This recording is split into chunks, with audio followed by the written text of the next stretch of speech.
I never made it, but I know what it takes. I'm motivated by a mix of emotion. Got my statement, and I'm reading slow.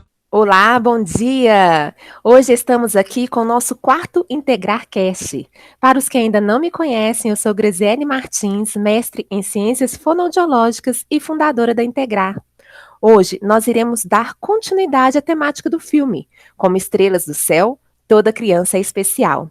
E é com muito prazer que eu chamo mais uma vez a Luana Rodrigues Cardoso Ribeiro, graduada em Normal Superior pela PUC, Minas, tem pós-graduação em Educação Infantil, Alfabetização e Letramento, atua há 17 anos na Educação Infantil e atualmente é professora efetiva da Rede Municipal de Contagem.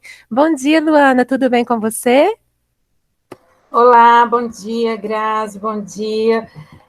Tudo bem, graças a Deus. Muito obrigada pelo convite, pelo estar participando mais uma vez. Espero que seja uma conversa super agradável, assim como as outras. Grande beijo. Que bom. Muito obrigada também pela presença. Também temos aqui uma convidada muito importante que está participando pela primeira vez do nosso IntegrarCast, Daniela Libânio, pedagoga habilitada em magistério, pós-graduada em educação musical pelo FMG, atriz profissional, cantora de música, autora do CD Canções para Rosinha e dos livros A Lenda do Congado e A Primavera de Vivaldi. Pela editora Com Arte. Atua como professora e formadora de professoras no cenário de Minas Gerais há 25 anos. Olá, Dani, bom dia! Bom dia, Grazi, obrigada pelo convite. Que delícia esse bate-papo. Eu que agradeço. Pessoal, no último podcast, nós abordamos alguns detalhes do filme. Falamos da importância da arte para o aprendizado, da importância do olhar diferenciado do professor para o aluno com dificuldade de aprendizado. A Juliana trouxe alguns determinantes de saúde relacionados à dislexia. Vimos também a importância da criança estar motivada para o aprendizado acontecer com mais efetividade e tivemos outros aspectos importantes também na nossa fala. E como esse filme é muito rico e podemos ainda explorar outros pontos relacionados a ele, eu convidei novamente a Luana para abordarmos alguns aspectos que ficaram faltando e convidei a Dani para fazermos um paralelo do tema do filme com a sua história e ela também poderá contribuir com muitas questões pedagógicas. Eu vou então começar abrindo a palavra para a Dani, para ela nos contar um pouco da sua trajetória pessoal de aprendizado. Vamos lá, Dani? Meu histórico eu sou disléxica e tenho um grau de dislexia a ponto de nunca ter assistido um filme legendado em toda a minha vida, porque na segunda fala eu já não sei o que está acontecendo. Porque logo no começo eu estou ainda decifrando a primeira palavra, já mudou. E aí a gente tenta fazer uma estratégia que é ler a primeira, ler uma no meio e ler uma no final. A gente, quando assim não tem alternativa e às vezes está assistindo alguma coisa de trabalho, a estratégia é essa. Agora, é impossível, tem que pausar e tem que esperar bastante para ler. E o filme que a gente está abordando é um filme que não tem disponível sem legenda, ele não tem traduzido, ou seja, nenhum disléxico até então teve acesso ao filme. Eu conversei com uma amiga que é fonoaudióloga, e ela disse que acha que assistiu com o filho, mas todo mundo que eu conheço que procura, a gente até procurou, se procurou também, não foi? Ele é de 2007, e a gente não tem ele traduzido. E a gente não tem isso em lugar nenhum, né? Eu vou ao cinema, por exemplo, não posso assistir não posso ir a um filme legendado, porque eu não consigo assistir, e então tem que falar várias línguas por causa disso. E as pessoas confundem muito a gente com o analfabeto funcional, que também é prejudicado pela falta de um ponto, por exemplo, de tradução simultânea de um filme. É como se você fosse fazer um filme sobre cadeirante no alto de um prédio de escadaria, entendeu? E no meu histórico, assim, Na educação infantil, eu não soube, mas eu tenho um resultado de exame que eu encontrei porque minha mãe guardou e não, né, e não compartilhou. Eu descobri bem mais velha, assim, ela já tinha saído do país, um resultado de uma hipótese de dislexia na educação infantil. Eu, então, passei a minha vida até o ensino médio com muita dificuldade na leitura e criando mil estratégias, do tipo assim, agora cada um vai ler uma parte. Aí eu ia contando mais ou menos o que cada um ia ler, para poder ir para a parte onde eu hipoteticamente fosse ler e ficar lendo a parte para ver se eu conseguiria ler na hora. E assim, todas as estratégias, desde ir ao banheiro, desde sumir do momento, para não fazer a leitura, mas assim, a estratégia de ler um pouco antes, ela funciona. Se a gente lê um pouco antes, a gente decora, assim, é um cérebro muito fantástico. Se eu ouvir, por exemplo, também, eu decoro. E se eu conseguir ler com bastante atenção, devagar, do jeito que eu leio, é bem silábico. Eu leio igual uma criança de, no máximo, 7 anos. Hipoteticamente, dependendo do momento e do grau, do cansaço, do cérebro, uma criança de 6, fica bem silábico mesmo. E diante de tudo isso, eu falei, bom, eu descobri, aí no ensino médio, um professor de literatura apontou a dislexia e eu fui pesquisar e a escola pesquisou e aí realmente eu entendi que todo mundo não lia igual a mim, porque eu achava que todo mundo lia igual a mim e que ficava tentando estratégias iguais às minhas, porque como eu não sabia que existia, eu achava que todo mundo era igual. Quando eu descobri, eu já tinha 15 anos, 15, 16 anos, exatamente, 16. E ali eu falei, então é isso, eu vou trabalhar com educação para as pessoas que estão passando por isso. Aquilo para mim ficou claro imediatamente. Foi quando eu fui fazer magistério, fui super bem-vinda e bem recebida e acolhida no magistério, mesmo com a deficiência. Depois eu fui fazer pedagogia, também fui muito bem-vinda na pedagogia.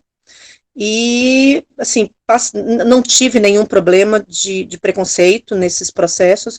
Passei por um momento de preconceito na pós-graduação, na UFMG, de uma professora que não queria me orientar e não disse para mim diretamente, ela esperou uma apresentação pública minha, parou atrás de mim, sem que eu visse, e ficou gesticulando e articulando que ela não me orientaria em silêncio, assim, falando, né, gesticulando para que eu não ouvisse e toda a plateia ouvisse. E por causa disso, inclusive, várias pessoas foram à reitoria, porque foi horrível. Eu cheguei a querer desistir da pós-graduação, e meus amigos me ajudaram, e eu, enfim, retornei, e uma outra professora, que era inclusive coordenadora do curso, que orientou o meu trabalho. E as pessoas passam por isso realmente me afastou um pouco da academia, eu tinha propostas para mestrado, mas assim, eu fiquei muito esgotada, e não quis mexer com mestrado naquele momento, e fui gravar CD, fui escrever os livros os projetos que eu faria no mestrado, fui tornando livros e públicos para que os professores pudessem usar. Nossa, é bacana assim essa trajetória e eu queria te agradecer primeiramente em você estar expondo isso aqui, né, nesse podcast. E eu acho, né, que é bom quando uma pessoa como você assim, né, que já passou por tantas questões e que hoje mostra as suas potencialidades para as outras pessoas como um exemplo também, porque a partir daí a gente mostra uma visão da dislexia que mostra uma visão das potencialidades da criança e do indivíduo com dislexia. Olha que legal a sua história, né? Desde o início com o não diagnóstico, então um diagnóstico escondido. Mesmo assim, você conseguiu superar todas as suas dificuldades procurando estratégias. Imagina o esforço mental, de memória de trabalho que você tinha para fazer. E assim, será até que ponto que aquele conteúdo estava sendo absorvido, que você ficava procurando tantas estratégias para chegar no seu momento, né? Gerava uma ansiedade, o que já foi passado ali, né? Da leitura das outras crianças. Então, assim, teve um momento de tensão muito interessante isso que você falou. E assim, mostrando, né, que a sua trajetória toda, procurando estratégias, né, que você mesmo conseguiu ter essas estratégias que nem todas as pessoas conseguem, muitos precisam de um apoio, né, para alcançar essas estratégias, mas que você chegou hoje, né, num estado que muitas pessoas te conhecem, te valorizam pelo seu trabalho, né? E que você criou caminhos para que isso fosse possível de acontecer. Então, assim, sua história é linda. Eu queria te agradecer por estar expondo aqui. Tem uma referência de uma pessoa que, assim, eu acabei achando importante sempre dizer sobre a dislexia, porque acaba sendo uma referência para quem não acredita, para quem o professor diz que não pode, que não dá conta, para quem os pais não acreditam, para quem vê dificuldade e não acredita em si mesmo. Durante a minha trajetória, eu conheci a neurocientista Elvira Souza Lima, e ela tem um grau de dislexia, e toca piano, e quando me viu tocar violão numa apresentação uma vez, eu até entrevistei recentemente no meu canal no Instagram, tem a entrevista lá, ela está falando sobre o funcionamento do cérebro e os vários recursos de aprendizado. Ela tem 50 livros lançados, e tem dislexia, né, é um grau menor que o meu, mas tem, e é uma pessoa que estudou em Stanford, na Sorbonne, e viajou o mundo inteiro trabalhando com crianças e comprovando que o cérebro da criança é capaz de funcionar de várias formas diferentes, utilizando-se do desenho, da leitura, do ritmo da música, da parlenda, da rima, da aliteração, essas brincadeiras musicadas. Por isso a pós-graduação em educação musical para mim, para que eu tivesse mais artifício, mais material para poder ajudar a criança, para que todas as crianças conseguissem e a disléxica conseguisse também, né, utilizando esses recursos que é a literatura, a rima, o canto, a brincadeira, o jogo de palavra. Aí eu desenvolvi uma obra que foi exatamente a defesa da minha monografia nessa pós-graduação, que é a fantástica viagem de Heitor Villa-Lobos pelas cirandas brasileiras, onde eu uso todos os fonemas do alfabeto brasileiro. De A a Z, o Villa-Lobos cada hora viaja fazendo um som com um veículo que ele viaja. Então, quando ele vai de A, ele faz com aquele sopro do ar, né, para que o ar saia também, ou então faz o A, e aí ele vai num veículo que vai ou voar, ou navegar, ou, por exemplo, na lambreta ele vai de B e faz brrr, ele vai de D e faz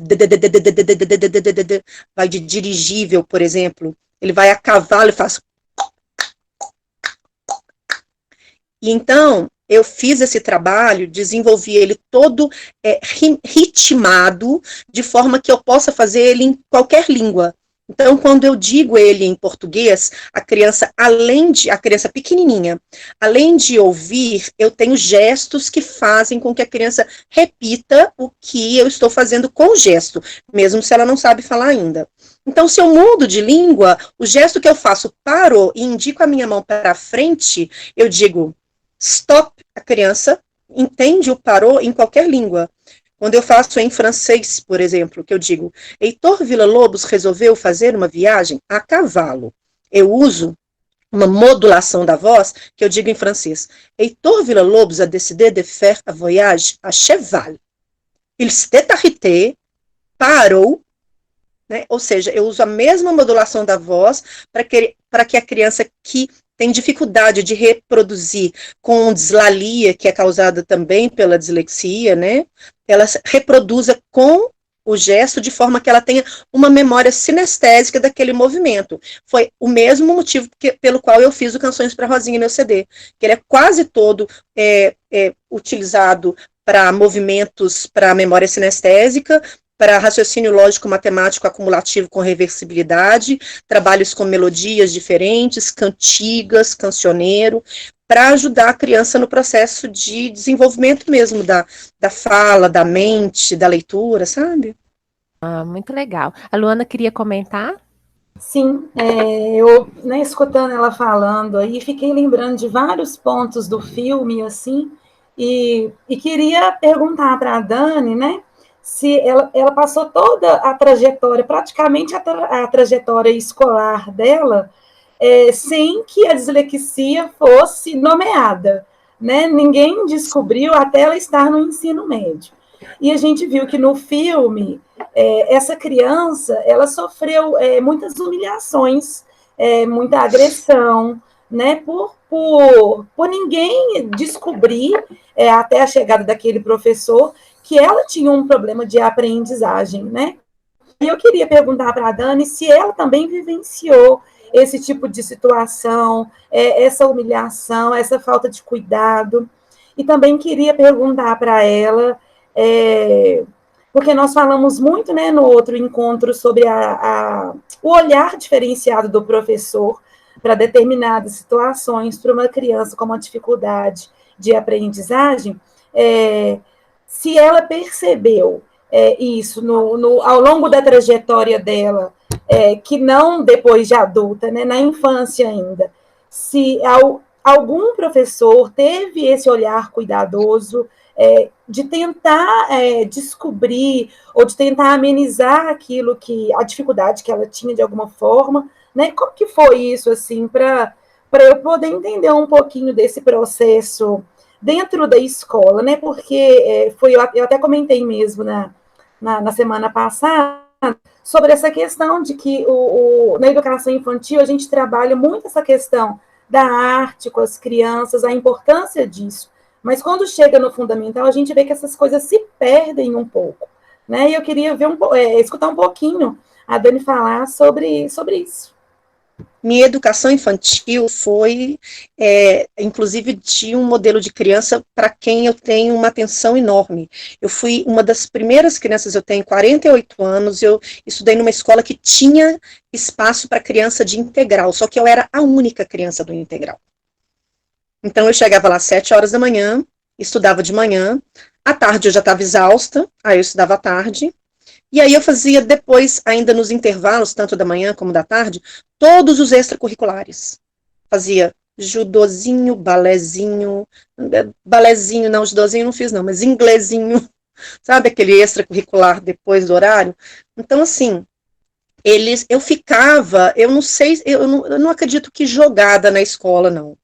Mas eu ficava lá.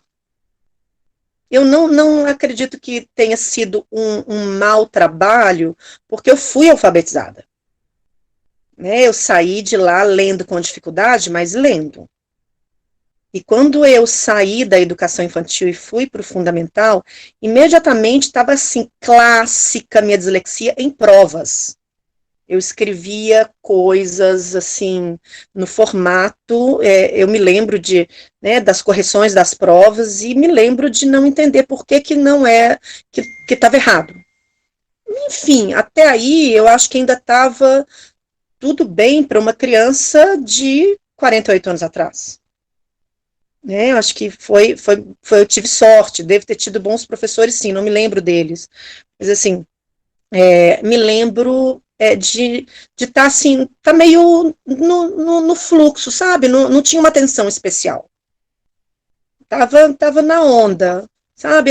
Pegou, não pegou, tá tudo bem, deixa ela fica aqui mesmo, sabe? Igual assim, talvez o que acontece em alguns lugares com o autista, né? Tem gente que toma muito, tem escola que toma cuidado, vai lá e desenvolve, e tem escola que deixa a criança lá.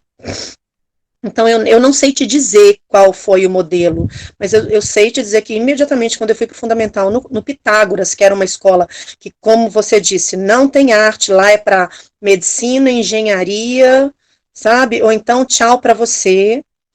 Então, se vira para lá.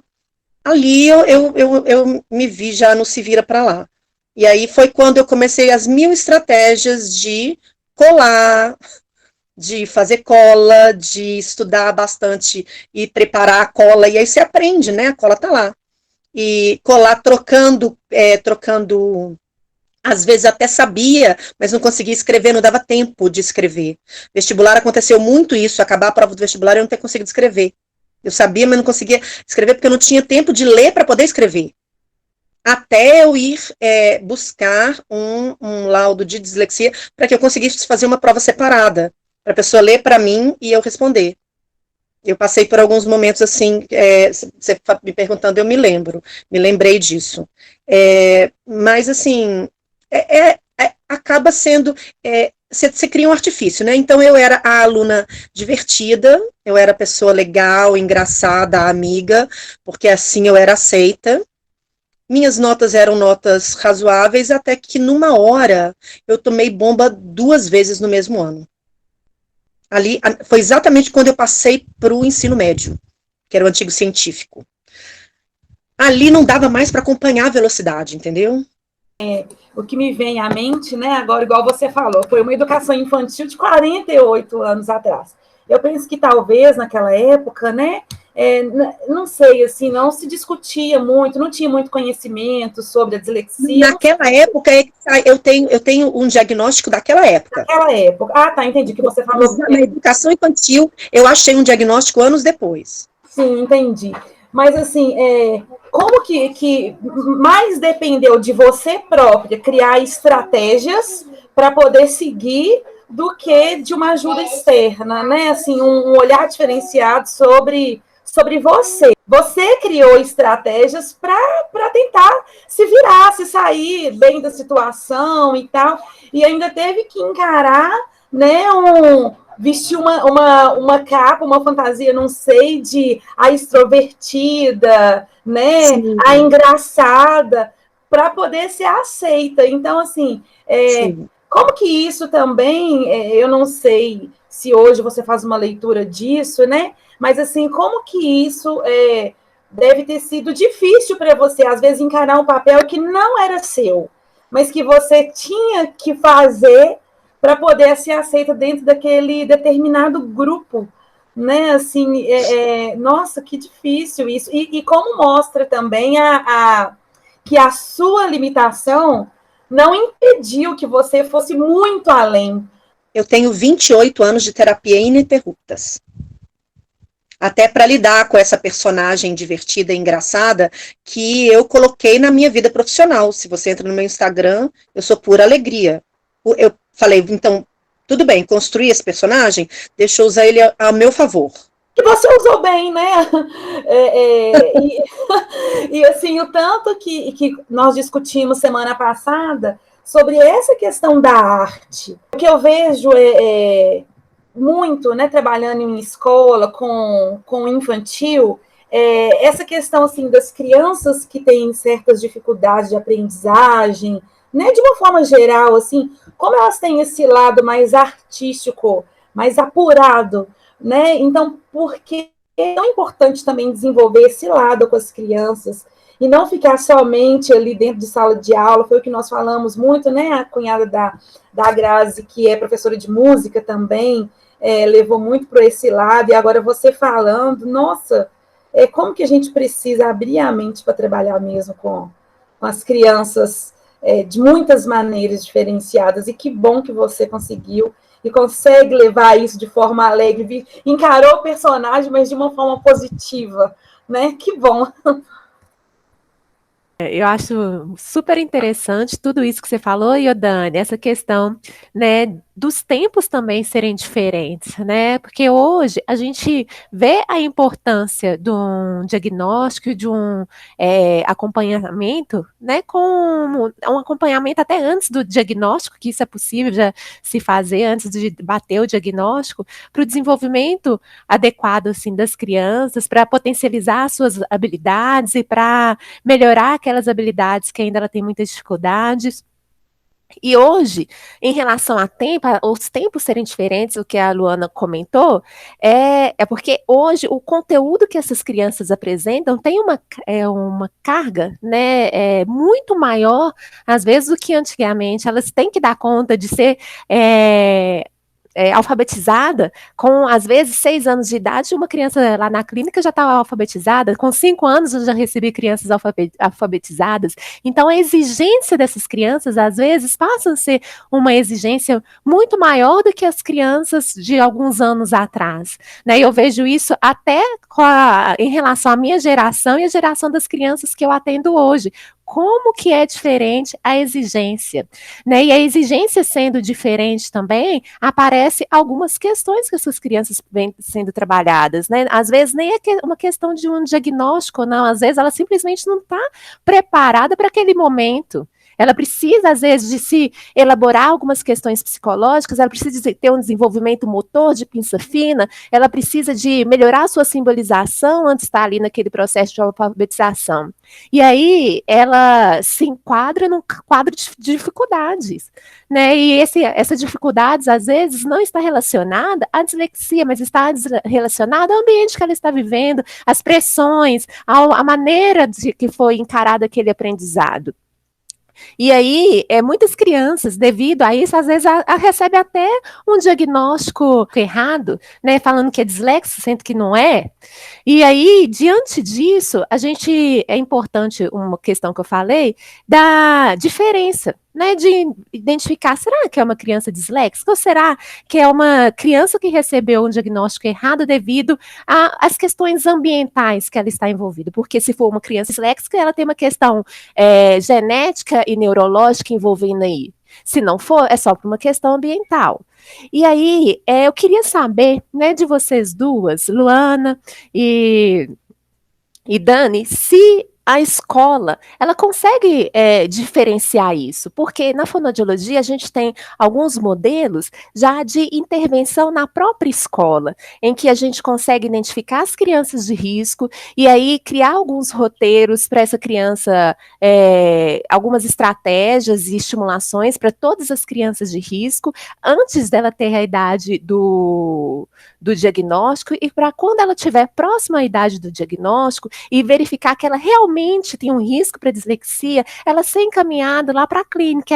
E aí, ela de repente recebeu um diagnóstico ou apenas um trabalho já direcionado e focado. Tá? Então, hoje a gente tem algumas intervenções precoces para que essa criança se desenvolva de maneira mais leve, né, sem criar tantas questões psicológicas, sem ter que desenvolver tantos papéis, né, e ser ela mesma, encarando as suas dificuldades, mas sabendo suas potencialidades e já trabalhando essas dificuldades também. Aí eu queria saber como hoje está no contexto escolar essas questões, se vocês conseguem diferenciar uma questão da outra, se o encaminhamento é feito, como que está isso dentro da escola?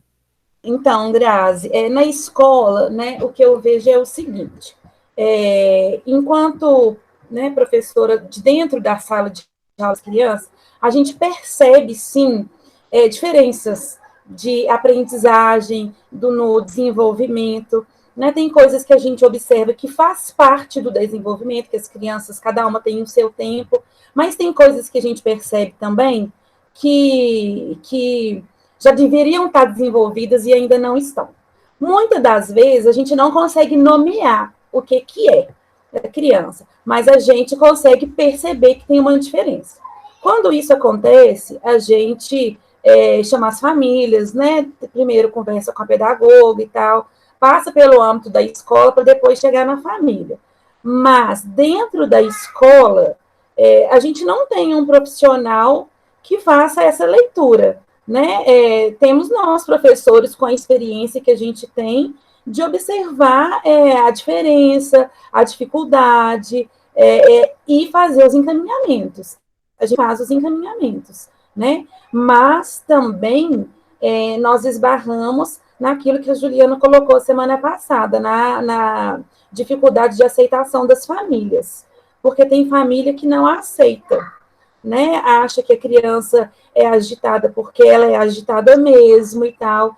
E aí a gente tem essa dificuldade de trabalhar na escola, quando a gente percebe que a criança precisa de uma ajuda, de um acompanhamento especializado e que a família não se prontifica a fazer. Então, a gente não tem um diagnóstico fechado. E aí a gente vai trabalhando com as crianças dentro daquilo que a gente pode, né? Buscando estratégias, buscando formas diferentes. Às vezes, a criança, a turma, né? Sai com outra professora e aquela criança fica, né? Igual no meu caso, por exemplo. Vai fazer uma atividade com outra professora e eu pego aquela criança em específico para trabalhar de outras formas.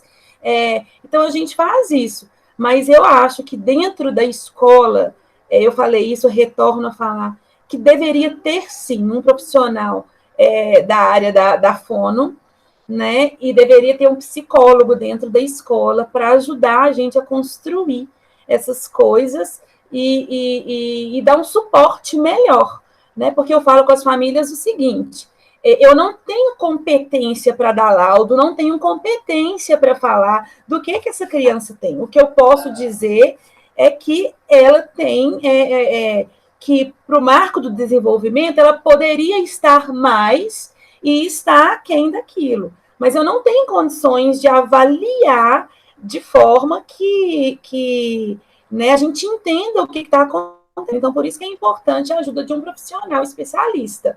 Né? Eu faço esse direcionamento, mas que é complicado e a gente esbarra em muita dificuldade.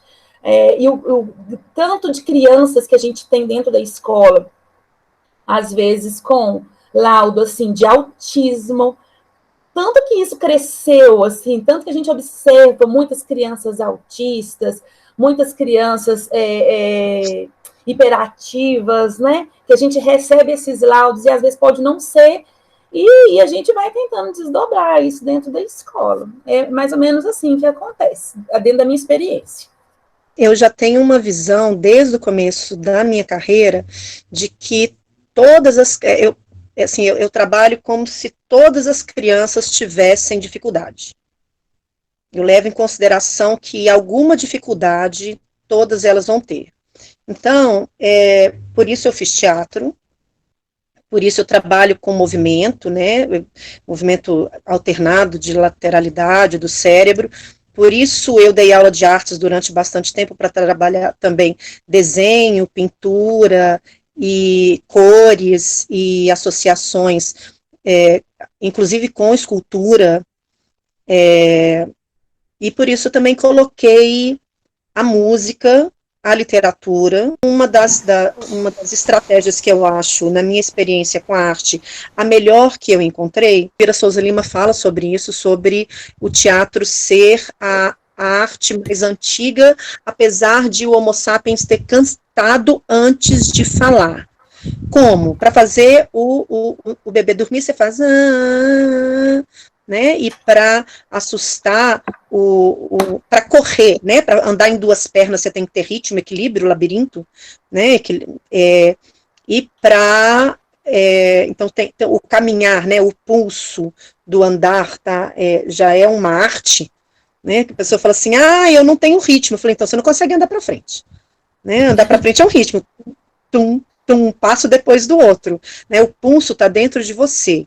Então, o ser humano ele já tem essa arte internalizada. Se a gente considerar isso, eu escolho o teatro, que eu estava explicando para a Luana, que surgiu no Ocidente, né, o primeiro registro, no século IV antes de Cristo, quando na colheita da uva eles faziam homenagens a Dionísio. Então, Dionísio, ele não existia, né, era um semideus da história. Então, para que Dionísio aparecesse, alguém tinha que representar Dionísio. Então, se eu vou a uma festa, mas eu não posso ir, então você me representa, Luana? É isso, representar é isso, é representar aquele personagem, é dar o seu corpo para aquele personagem.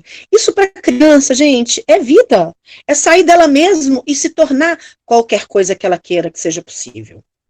E o teatro traz uma série de outras questões fantásticas, que é desde montagem de figurino, cenário, aí vem tinta, recorte, desenho. Então, as habilidades vão aparecer todas. Aquela criança calada que desenha, aquela que risca, tem um traço legal, e aí a outra que recorta o traço do risco, aquela que colore, aquela que faz o objeto ficar em pé, que cria a escultura, que vai ser a árvore, e aquela que faz a árvore balançar, aquela que passa correndo, balançando o lenço que vai ser o vento. Então, todas as crianças têm a oportunidade de aparecer ali naquele momento, não só aquela que está lá na frente falando, porque ninguém pensa. Quando você olha para o teatro, você pensa assim, nossa, né, que linda aquela criança que está ali dando todo o texto. Mas para isso alguém escreveu o texto. Para isso teve uma criança que escreveu o texto, teve a criança que redigiu o texto, teve a criança que fez o cenário, que fez o figurino daquela criança que está usando. Então, todo esse corpo, quando você mostra para a família, né, para a escola, que toda aquela montagem, que aquela criança que cantou, aquela que tocou, aquela que montou. Então, isso é importante que a gente discrimine. Quando a gente vai a uma peça, a gente recebe cenário, figurino, isso tudo tem prêmio, né? Luz, cenário, quem ficou lá segurando a lanterna? Segurar a lanterna é importantíssimo, senão não há luz. Então, você me perguntou, né, sobre como a melhor forma de trabalhar a arte. Eu vejo o teatro como a melhor, a representação, aí tem a contação de história, a leitura, a literatura, a música, tudo isso você encontra dentro do teatro. Então, eu acho que ele tem essa amplitude, sabe? Apesar de eu ser hoje uma educadora musical, entrar em sala e muitas vezes dar apenas a aula de música, é porque eu sei que naquele momento, aquele processo da escola está recebendo aula de música. Principalmente para educação infantil maternal e berçário. Nas UMEIs, eu trabalho o tempo todo, mas agora o Vila Lobos, por exemplo, que é uma representação de um conto, onde a criança se torna interativa, porque à medida que eu vou repetindo, eu trabalho com a repetição, à medida que eu vou repetindo, ela vai se apropriando, e aí o bebê que dá conta de colocar a mãozinha para frente na hora do parou, de bater uma mão na outra na hora do eu não sei, de escrever com o dedinho na palma da outra mão na hora do registro da história, esse bebê, ele está interagindo, ou seja, ele está representando. Essa questão da representação é muito importante, porque, voltando para o lado da fonoaudiologia, que a gente trabalha muito a questão do simbolismo também, como que um dos primeiros pontos, né, para uma criança simbolizar é prestar atenção no outro, é conseguir repetir o que o outro está fazendo, e a partir dessa repetição do outro ela começa a simbolizar, e como que o simbolismo é importante para o desenvolvimento, para o aprimoramento da linguagem. Através desse simbolismo, ela começa a construir os seus pensamentos, a organizar seus pensamentos. Então, o teatro é super importante para o desenvolvimento, né, da aprendizagem, e também a gente tem que lembrar que a linguagem é mediadora da aprendizagem também. Então, como que tudo está intercalado, a arte, a linguagem, o aprendizado, e que essas coisas elas têm que andar em conjunto. Elas não podem estar dissociadas. E se isso acontece, como que a criança vai ser beneficiada por isso, né? E isso vai facilitar também, eu acredito, o trabalho do professor, porque à medida que ele tem um bom retorno e que a aula fica mais motivante, mais gostosa, o professor vai ficando também motivado pela situação e as coisas vão acontecendo. O aprendizado vai se construindo ali, porque dentro do meu ponto de vista, o aprendizado às vezes não acontece do professor para o aluno, mas acontece às vezes do aluno para o professor ou de ambos juntos, e como que a arte favorece isso. E aí, o simbolismo, a representação é muito interessante nesse ponto, e hoje meu filho está com 2 anos, eu acho o máximo, porque toda hora ele fica... sou lixeiro, aí a gente acaba, explorando aquele lixeiro, e de repente eu sou Tia Mari, e fico tocando flauta, e de repente eu sou isso, e como que é importante os pais também entenderem a importância desse simbolismo, dessas representações, para não estagnar ali, mas para eles conseguirem elaborar aquilo de maneira melhor, de brincar mais com seus filhos, que aquilo ali vai fomentar o aprendizado também. A Dani falando aí, fui viajando no meu pensamento. E assim, gente, como que pode, né? A escola deveria colocar a arte como a matéria principal, né? E assim, e a partir da arte desenvolver as outras áreas. Como que é importante, meu Deus do céu! E por que a gente faz o caminho inverso, né? Sim, às vezes a gente fica se perguntando assim, para que eu vou aprender isso na escola? O que isso vai levar para a minha vida? E enquanto que, assim, o que você leva da arte? Tudo! Né? Hoje a gente está aqui, assim, em isolamento, trabalhando em casa e precisando da arte para poder sobreviver em casa, né? A música, todas essas questões, igual com criança, a literatura, o que seria de nós se não fosse isso agora, nesse momento? Então, como que é importante, gente? Por que a escola não dá mais valor nisso? Por que a aula de arte tem que acontecer só uma vez na semana? A aula de música só uma vez na semana? Por que isso não pode ser mais vezes, né? Ocupar mais espaço do planejamento, da grade de horários, não sei, meu Deus do céu. Quando começou a pandemia, imediatamente todos os meus alunos particulares de aula de música, que eu atendia em condomínios, suspenderam, porque eu não posso estar com eles pessoalmente. E são crianças todas em idade de alfabetização, ou pré-alfabetização, né, 4, 5, 6, 7. O que eu fiz? Eu imediatamente criei uma estratégia para poder estar com eles online de uma forma lúdica. Tem se você, não sei se vocês já usaram a chamada de vídeo do Facebook. Tem um monte de recursos lúdicos que você vira monstro, aqueles perfis que você fica com a estrelinha voando, e jogos. Aí o que eu fiz? Eu dividi minhas turmas, que tinham em média 6 crianças, no máximo 7, por causa das notas musicais, porque eu trabalhava com os boomwalkers e cada uma era uma nota.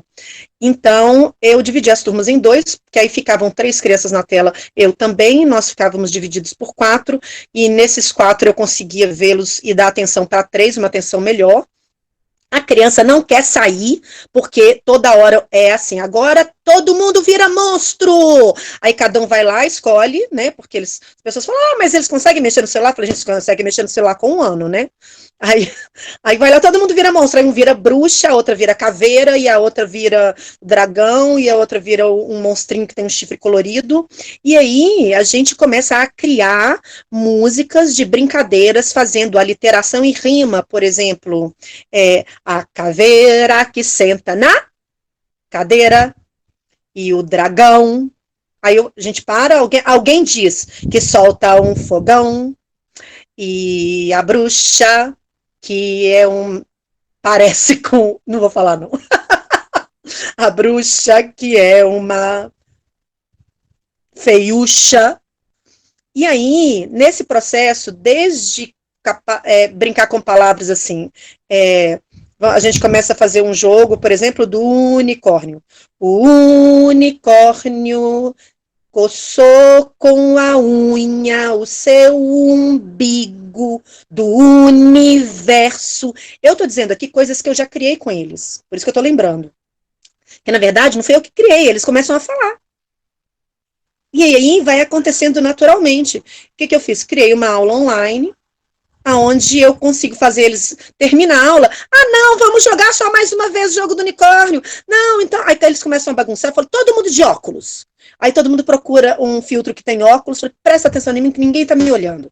Olha para mim, até para chamar atenção de forma lúdica, num momento tão estressante, desgastante, cansativo, eles em casa, né, sofrendo a pressão do estresse dos pais.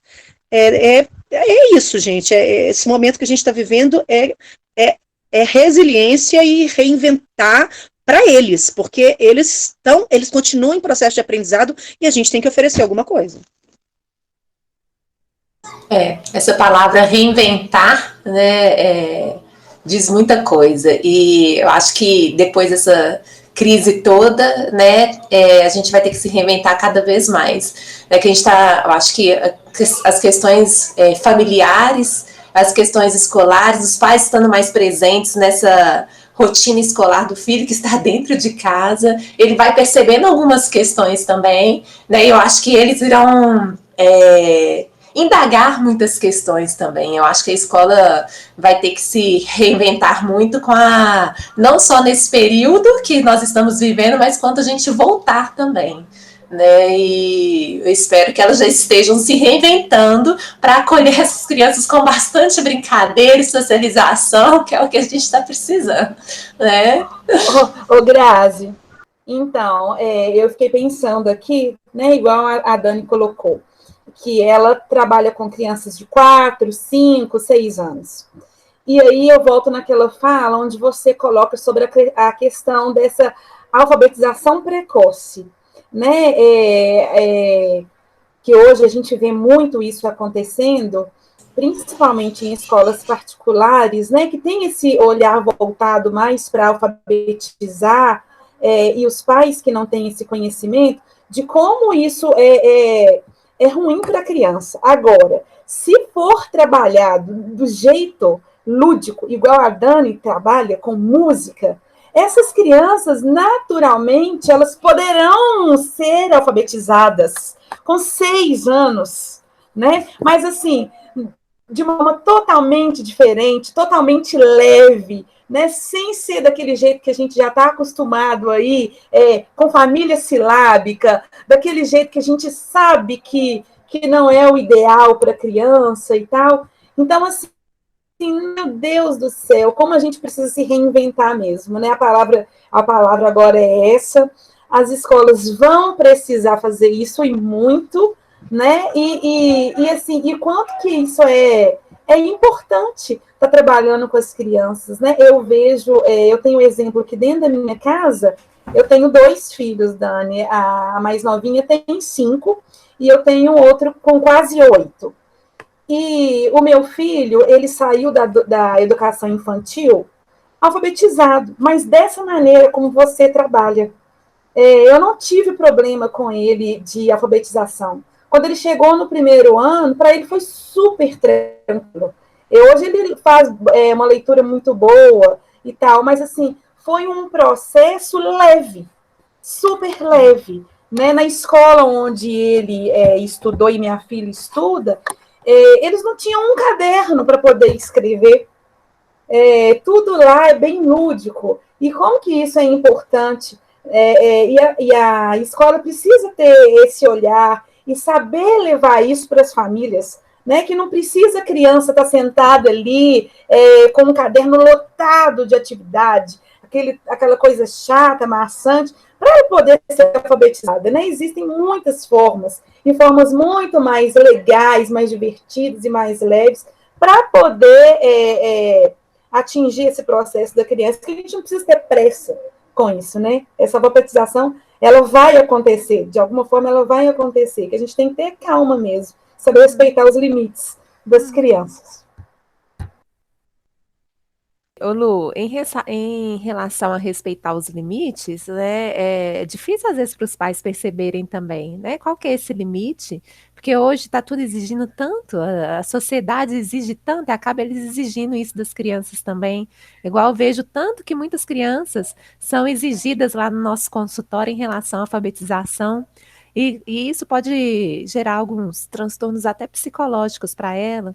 E aí a gente tem que tomar muito cuidado e com bastante cautela, não só os professores, os pais, como o profissional que vai receber essa criança também, para saber orientar os pais, né? Que de repente que aquele não é o momento daquela criança, que antes daquela habilidade existem outras questões que a criança precisa de trabalhar. Às vezes a criança não tem um controle inibitório, não tem uma boa socialização, não tem uma boa flexibilidade cognitiva, que isso a gente consegue por meio de brincadeiras, que ela está precisando naquele momento ali é brincar de diferentes maneiras, é usar a criatividade, que aquilo ali vai dar ferramenta para uma alfabetização efetiva. Né? É brincar com sons, é trabalhar o que a gente chama da consciência fonológica, é trabalhar a rima, é trabalhar a literação, né? É trabalhar esses aspectos que vai favorecer o desenvolvimento, que às vezes a criança fica muito, porque os pais às vezes focam tanto no aprendizado da leitura e da escrita, né, mas eles não sabem o que está, qual que é a base para aquilo ali acontecer, né, então acho que cabe ao profissional, fonoaudiólogo e outros que estão envolvidos com essa criança, orientar os pais, falar da importância, instruir esses pais da importância, né, dessas questões de base para o desenvolvimento. E aí eles entendendo, eles internalizando isso, esse conhecimento, eu acho que a forma que ele vê, passa a ver o filho vai se modificar, né? E a forma com que ele vai interagir com essa criança também muda, né? Porque aí vai ser uma forma mais leve. E eu queria voltar no assunto em relação à fono dentro da escola, né? Que a gente já falou tanto que é muito importante, mas o que eu observo também, Luana e Dani, é que às vezes a escola costuma chamar muitos professores por um. Ai, Paulo, tá travando. Vocês estão me escutando? Estamos. A escola costuma chamar muitos professores para fazer algumas abordagens pontuais. Tá? Então, uma palestra sobre saúde vocal, uma palestra sobre consciência fonológica, palestras pontuais. Mas a fonoaudiologia pode trabalhar de forma mais efetiva na escola para contribuir para esse aprendizado do aluno, né, com oficinas, com capacitação dos professores, com triagem, uma abordagem, né, mais ampla. E aí, às vezes, neste percurso, o fonoaudiólogo pode estar fora da sala, pode fazer oficinas, mas também pode estar dentro da sala junto com o professor, capacitando aquele professor, orientando. E nem todo professor, eu acho, a princípio, não se sente confortável com a presença deste profissional. Até que ele entende que a gente não vai lá trabalhar as mesmas coisas do que eles, mas trabalhar com um olhar diferenciado, com um foco diferenciado, e acaba que a abordagem fica um pouco diferente, apesar de ele parecer que, a princípio, é a mesma coisa.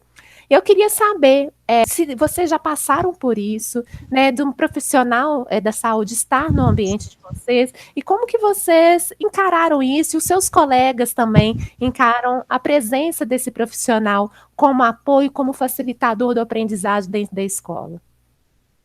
Então, Grazi, para te falar bem a verdade, é igual você falou, às vezes o profissional da saúde vai na escola para trabalhar com assuntos que são pontuais. Nunca tive essa experiência. Então, eu não sei nem como seria. Assim, eu penso que é uma ótima oportunidade. Eu abraçaria com muito gosto se eu tivesse uma oportunidade dessa dentro da escola. Porque, apesar, né, igual você disse aí, de parecer coisas iguais, mas o foco é diferente. E então, quando é possibilitado isso junto com o fono, por exemplo, dentro da sala, eu acho que esse trabalho ele poderia fluir muito melhor. Então, a minha opinião é essa. A gente já teve palestra na escola com um nutricionista, com psicólogos, com fono nunca. Não me recordo.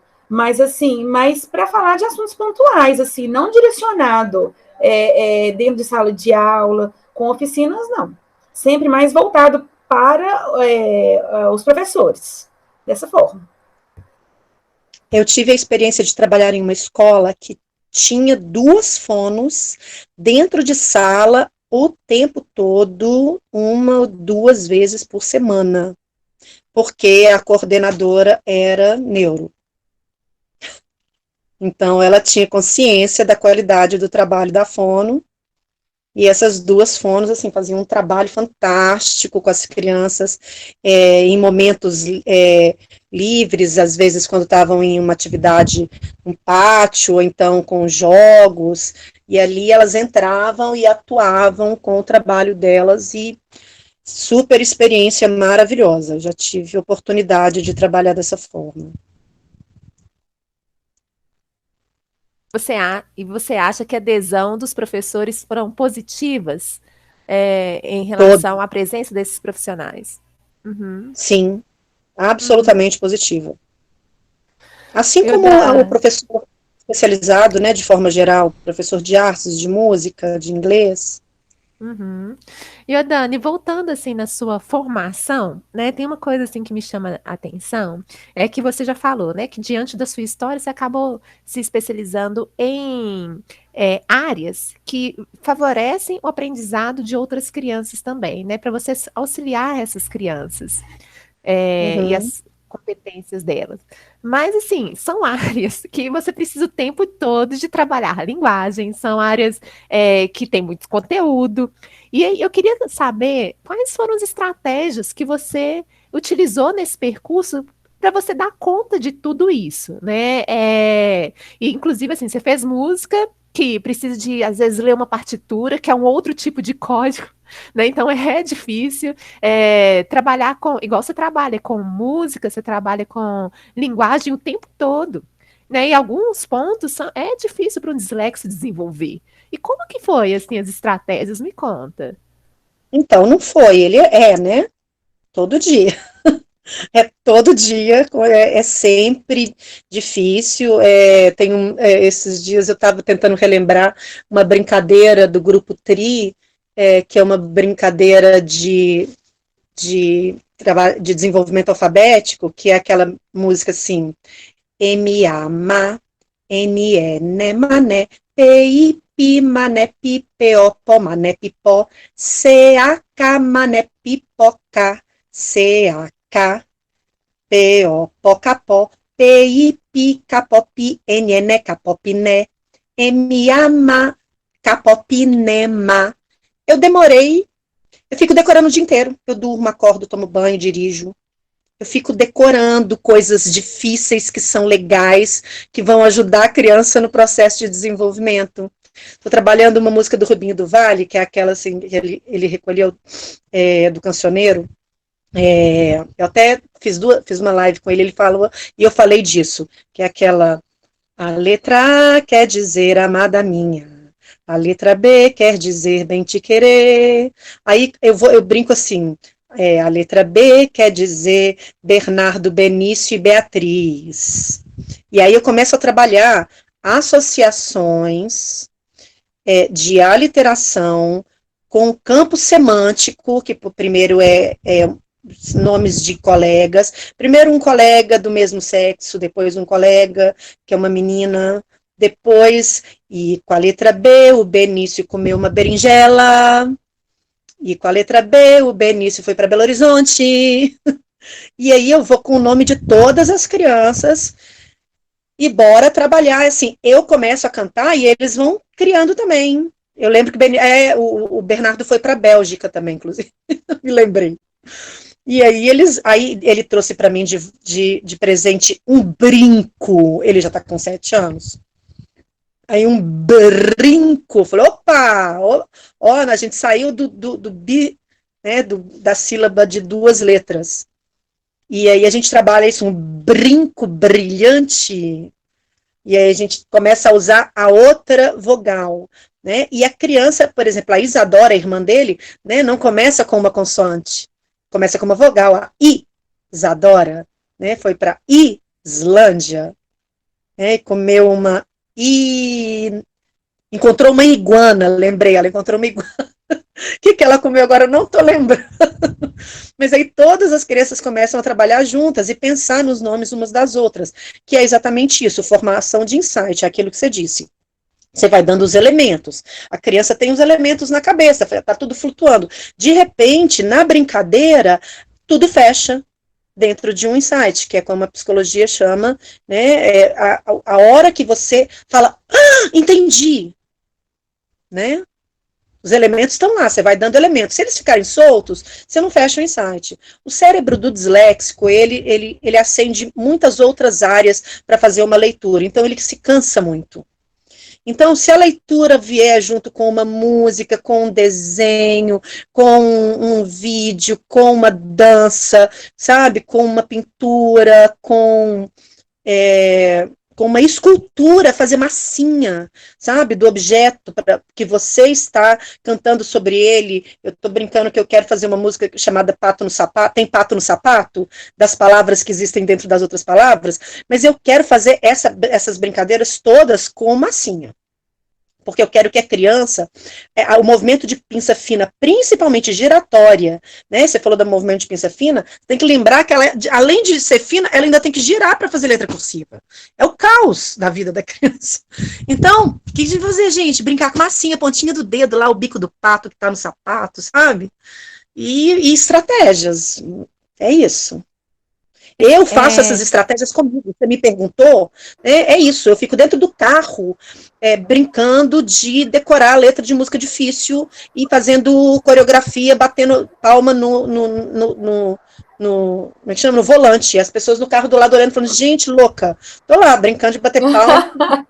Eu e o volante, assim, o tempo inteiro me preparando para poder, porque se eu venço o desafio, eu falo, se eu venço, a criança vence. Uhum, ótimo. E, assim, durante a graduação, a faculdade te ofereceu alguns recursos, né, como para mediar, né, algumas dificuldades, por exemplo, mais tempo durante a prova, alguns outros pontos para facilitar o seu a exposição do que você sabe e como que era assim os trabalhos também que você fazia em grupo, como que você conseguia dividir as atividades, pensando nas habilidades, nas suas competências. Então, a pedagogia fez muito uso de mim, isso foi bom para mim. Então, quase tudo era oral e eu decoro. Então, assim, a leitura com áudio, entendeu? As pessoas liam, tudo era lido em voz alta, o tempo todo. Então, a pedagogia para mim foi super leve, eu passei assim, eu já tinha passado pelo magistério, onde eu trabalhava, onde eu tinha aula de cinema, que a gente recortava para poder fazer teatro de sombras, eu tinha aula, né, magistério, eu ficava recortando, e pintando, e desenhando, e é como se eu estivesse brincando, né, foi um curso para brincar. A pedagogia já foi um curso onde essa minha facilidade de absorver o conhecimento através da audição, né, eu preciso de uma concentração, não é tipo assim, escutei e guardei, não, eu concentro bastante, às vezes até escrevo, às vezes acompanho a literatura com o dedo, consigo, né, você está lendo, eu consigo te acompanhar, grifo o que eu acho importante, escrevo do lado o que eu acho importante, tudo ao mesmo tempo, e nos trabalhos em grupo, eu sou a pessoa que todo mundo fala assim, eu falo assim, gente, lê para mim que eu respondo. Então, assim, aí o pessoal lia e falava, então, pronto, a resposta é assim. Aí eu consigo ditar de forma que eu consiga eu consiga falar até com a semântica correta, e aí eu uso pontuação, eu tenho dificuldade com como se escrevem as palavras, fugiu agora do português aqui, quem é? Então, assim, eu não sei se é com cedilha, se é com S, essa parte passou, mas olha, vou te falar, em vista de tudo, foi pouca coisa que passou. Assim, eu acho que ficou pequeno, sabe? E é fácil para a gente pesquisar agora, e assim, e muita inteligência desde novinha para trocar a palavra se eu não sei escrever. Isso já desde muito pequenininho. Não sabe escrever? Muda, usa outra. Sabe? Não sabe usar essa, muda a frase inteira só para não ter que falar a palavra que você não sabe escrever, que você não tem certeza de como escreve. Ah, legal. Mas durante o percurso foi tranquilo, assim? Não, foi mais difícil, porque a linguagem, né, como você disse, a linguagem da leitura da música, um conhecimento muito novo, né, eu tinha muito mais afinidade com a pedagogia. A faculdade de música foi muito difícil para mim, mas eu estudei muito, muito, muito, tanto que, tirando essa matéria em específico, eu passei com 100 no meu histórico em todas as matérias. Ah, muito bom, legal. Eu estudo muito. Para ser, já que é para ser, para estar no mercado, na minha cabeça eu acho que eu me cobro muito, tem que ser a melhor. Isso é desgastante para mim. Imagino. Luana, tinha alguns pontos que você queria abordar do filme? Eles já foram abordados aqui? Tem mais alguma coisa interessante? Grazi, na verdade, a gente falou tanta coisa aqui que eu acho que a abordagem do filme, eu penso assim, que com a contribuição da Dani, foi essencial, assim, né, para a gente absorver outras coisas, assim.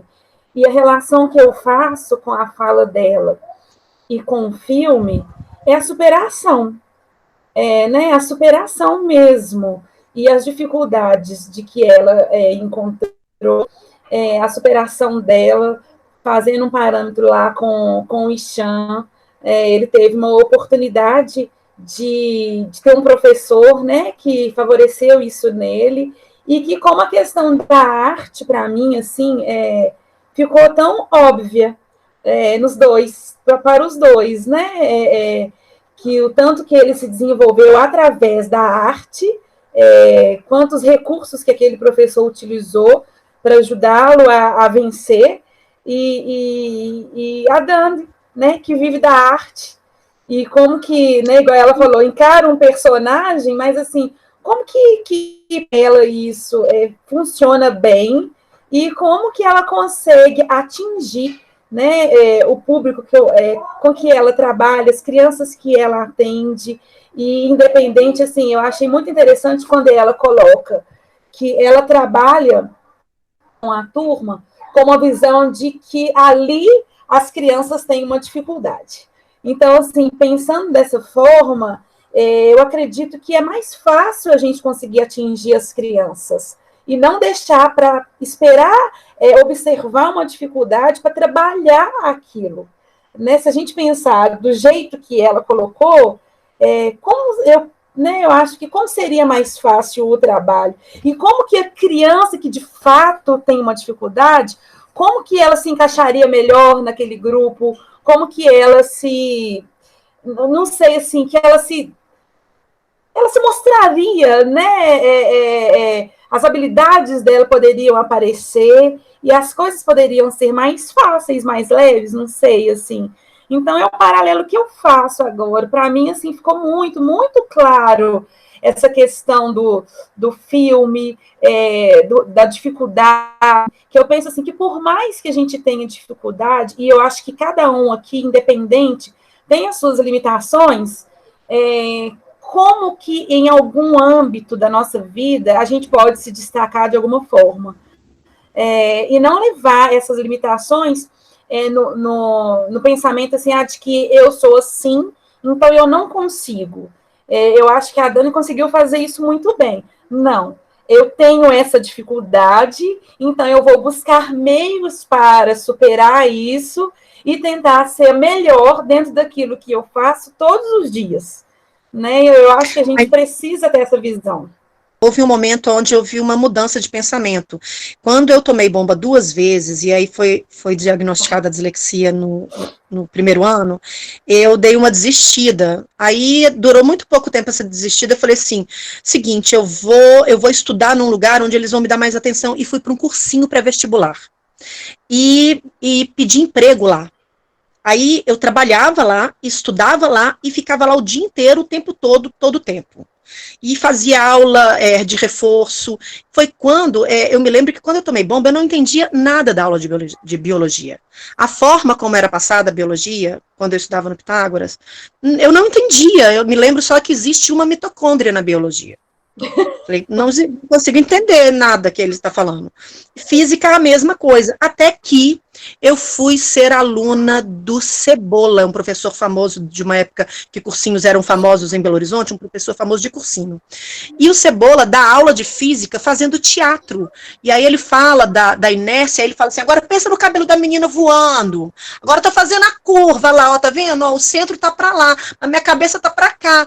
Quando eu vi aquilo, eu falei, entendi. Esses professores, eles também foram muito importantes na minha decisão da pedagogia. Porque eu cheguei a fazer vestibular para direito e passei. E não quis cursar. Isso foi, assim, ter professores que me mostraram que tinha um jeito de ensinar que eu ia entender. Depois de adulta, de já não estar entendendo mais, eu já não tinha entendido aquilo. E aí eu tive uma professora de biologia, que ela ia explicar cenas sobre útero, ela deitava em cima da mesa e abria a perna. Professor de cursinho, desses que, sabe, para vestibular, eu olhei aquilo e falei, gente, isso é lindo, eles fazem um teatro, né, é um show, são aulas show. E aí, desde então, as pessoas até me criticam às vezes, assim, Dani, você fica muito cansada, porque a sua aula é sempre aula show. É um dia inteiro de aula show, você fica esgotada. Mas é a aula que eu acredito. Que vai atingir todo mundo. Nossa, Dani, assim, eu fico, sei lá, de boca aberta, assim, escutando, e eu para mim, assim, essa troca de experiência, esse aprender todo dia, eu falo que para mim essa quarentena está sendo assim um momento de muito aprendizado, mas eu estou aprendendo tanta coisa que eu jamais, eu acho que eu conseguiria aprender se eu tivesse na minha rotina de trabalho normal, né? Então, assim, e essa troca engrandece tanto. E, assim, eu fico pensando no tanto que a gente, né? Eu falo de mim agora, o tanto que eu posso evoluir, melhorar como professora, porque, assim, eu gosto de coisas diferentes, eu gosto de trabalhar de maneira diferente com as crianças. Às vezes faltam recursos, mas, assim, escutando você falar, parece assim que só aflora mais essa vontade de fazer diferente. Não é ser melhor que os outros, né? Meu interesse não é ser melhor do que ninguém, mas é ser melhor do que eu posso fazer, né? Hoje eu trabalho de um jeito, então quando eu voltar para a escola, eu quero trabalhar de outro, né? Melhor do que aquilo que eu já fazia antes, assim. E não, eu estou assim, muito agradecida de estar participando desse momento. Agradeço mais uma vez a Grazi por deixar eu participar. E assim, com uma pessoa tão especial, né? Que bom que você veio para a área da pedagogia e que como que as suas contribuições são muito importantes. Eu já trabalho com você dentro da escola, agora eu já te conheço, não te conheço pessoalmente, mas assim, eu queria muito te conhecer pessoalmente. Eu quero ter aula de teatro com você, de arte, porque eu quero trabalhar assim com as crianças, me fascina, me encanta, sabe? Eu estou aqui, ai meu Deus, que vontade de levantar e ir para a escola e amanhã fazer tudo diferente. Assim, até me emociono de falar, porque eu trabalho com a educação infantil porque eu gosto da educação infantil, eu amo estar com as crianças. E como elas estão me fazendo falta nesse momento. E acreditar, assim, de que eu posso fazer melhor, de que eu posso atingir elas de uma outra forma, e não, isso me dá, assim, um desejo gigante de estar na escola e de trabalhar todas as possibilidades com elas. E, assim, de também chegar lá para o grupo de professores e falar, gente, a gente precisa mudar a nossa forma, a gente tem que fazer assim, tem que fazer diferente. Não, muito bom. Só agradeço, Grazi, só agradeço mesmo pela oportunidade. Para mim está sendo super enriquecedor. E eu agradeço também, assim, a presença de vocês duas. Eu acho que esses 2 dias, né, foram um tempo curto, mas foi um tempo de tanto aprendizado, não só para vocês, mas para mim também. Como que eu me envolvi, né? Como que antes de ser fonoaudióloga, eu fiquei na dúvida entre pedagogia e fonoaudiologia. Eu acabei indo para o âmbito da fonoaudiologia, mas eu tento o tempo todo estar envolvida na área escolar também, na fonoaudiologia escolar. Porque isso é uma área essa é uma área que me fascina, e ainda conversando com vocês, até me mexe assim, falei assim, nossa, voltar mais para a questão escolar, né, porque o que vocês me trazem são coisas que eu vivo no meu consultório também, que eu vejo que como que a gente pode andar juntas, né? Como que a fonoaudiologia e o âmbito escolar estão tão próximos, né? E inclusive da maneira de trabalhar, que tem que ser uma maneira lúdica, com teatro, com trabalhar a expressão, trabalhar as emoções, né? Para a criança conseguir falar um fonema, para conseguir escrever de maneira diferente, trabalhar a comunicação por meio dessas ferramentas que tanto vocês trouxeram de maneira tão significativa e construtiva aqui hoje para a gente e no sábado passado também.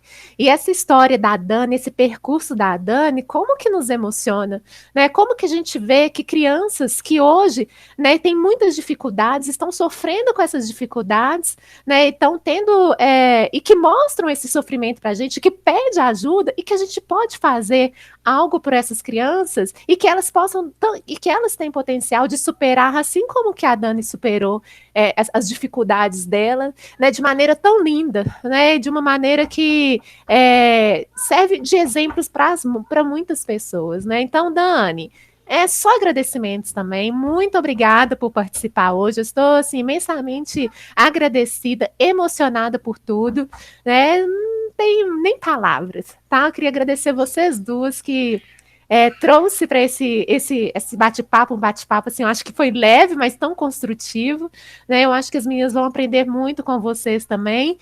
Só agradecimento. Obrigada pela oportunidade de falar, de contar a história que pode ser tão benéfica para outras pessoas, né? Que às vezes não acreditam em si mesmas, que não têm o apoio das famílias, das escolas, para elas saberem que elas, por elas mesmas, elas super vão dar conta. Ah, isso mesmo. E sempre lembrando, né, que elas dão conta por si mesmas, mas que também tem um suporte da fonoaudiologia, de uma outra equipe Sim, multidisciplinar que vai favorecer essa da descoberta dela, né, das psicologia, potencialidades da psicologia, né, e também facilitar esse aprendizado para ele não ser tão pesado, para ele ser um aprendizado mais leve e eficaz. Tá? Né, eu queria muito agradecer, já estou agradecendo, obrigada. E se precisarem de alguma coisa, eu estou à disposição também, tá bom? eu também, meninas. Fiquem à vontade, tá bom? Beijo Obrigada, gente. grande. Também agradeço. Um beijo. Fiquem com Deus aí. Obrigada, Dani. Prazerão conversar com você. Contato. Vamos nos falar. Pode deixar. Tchau, tchau. Com Deus. Tchau. Tchau, meninas.